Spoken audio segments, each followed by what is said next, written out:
They doubt Alabama football, and it didn't take a loss, a scandal, or a collapse to trigger it. It took one departure. When Tim Keenan exited the Crimson Tide defensive front, preseason projections reacted instantly. Alabama, a program that for years lived comfortably inside automatic top 3 conversations, suddenly started appearing in that 12 to 18 range across national rankings. Not because of proven decline, because of projected uncertainty. The narrative hardened quickly, defensive interior question mark. But here's what doesn't line up. Alabama didn't leave that spot open.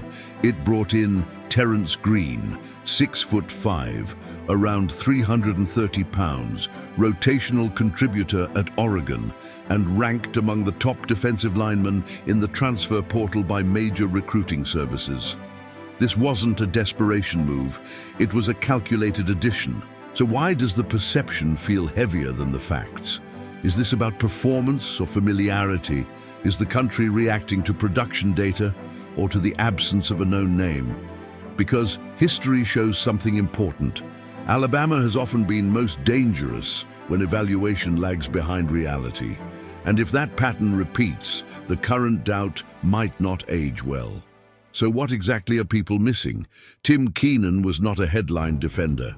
He wasn't stacking double-digit tackles for loss or lighting up highlight reels every Saturday. But inside the program, he was trusted. A steady interior presence, a run plugger who understood leverage, discipline, and assignment football. That matters in Alabama's defensive structure. When Keenan departed, the reaction was immediate. National projections adjusted. The defensive front was labeled a question mark. And if you look at several preseason rankings, Alabama slipped slightly from its traditional automatic top-tier placement. But here's what makes this interesting. Interior defensive linemen rarely dominate stat sheets. Their job is to occupy space, collapse gaps, absorb double teams. That's not glamorous, it's structural. Historically, Alabama nose guards have been valued for control, not chaos. The role hasn't changed. So the question becomes clear. Are analysts reacting to measurable production or to the absence of a familiar name? Because those are not the same thing. And if the evaluation is based more on recognition than on film or roster construction, what else might be getting misread? Terrance Green enters the picture. Transfer from Oregon, listed at 6'5" and approximately 330 pounds. Rotational contributor on a playoff caliber team. Ranked among the top defensive linemen available in the transfer portal according to major recruiting services. That's not speculation, that's documented. Green's 2025 stat line, 15 tackles and 1 tackle for loss, doesn't leap off the page, but context matters. Oregon's interior rotation limited individual statistical spikes.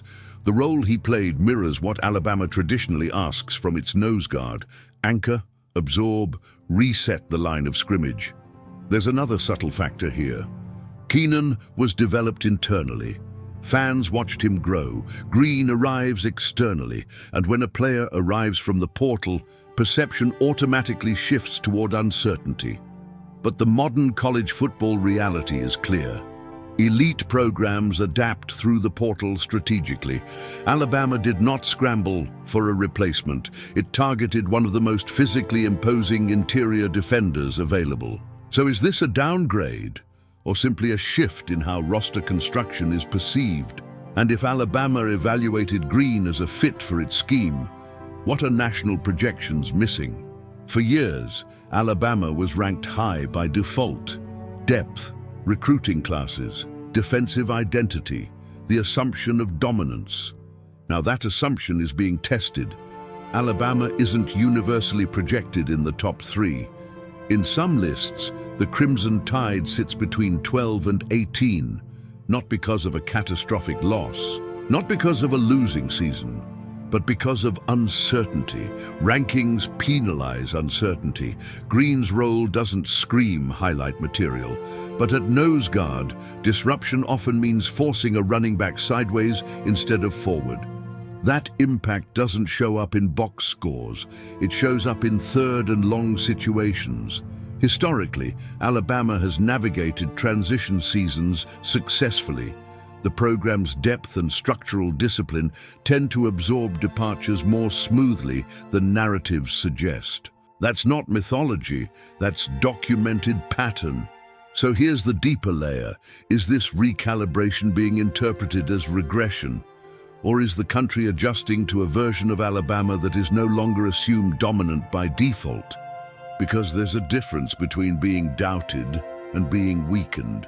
And when a program with Alabama's recruiting infrastructure and defensive tradition is labeled uncertain, is that caution justified or premature?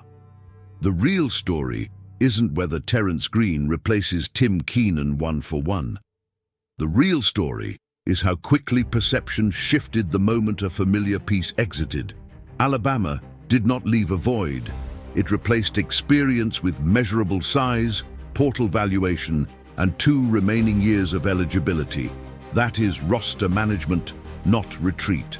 The doubt is real, rankings reflect it, but doubt rooted in projection is different from weakness rooted in evidence. If Alabama's run defense stabilizes early next season, if the interior holds against physical opponents, the narrative will adjust rapidly.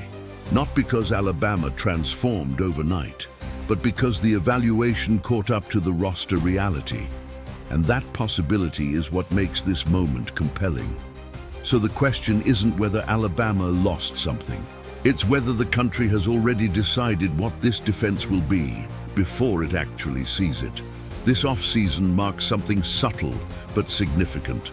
Alabama is no longer assumed dominant. It is being asked to prove it. For some programs, that would signal vulnerability. For Alabama, historically, it has often triggered response.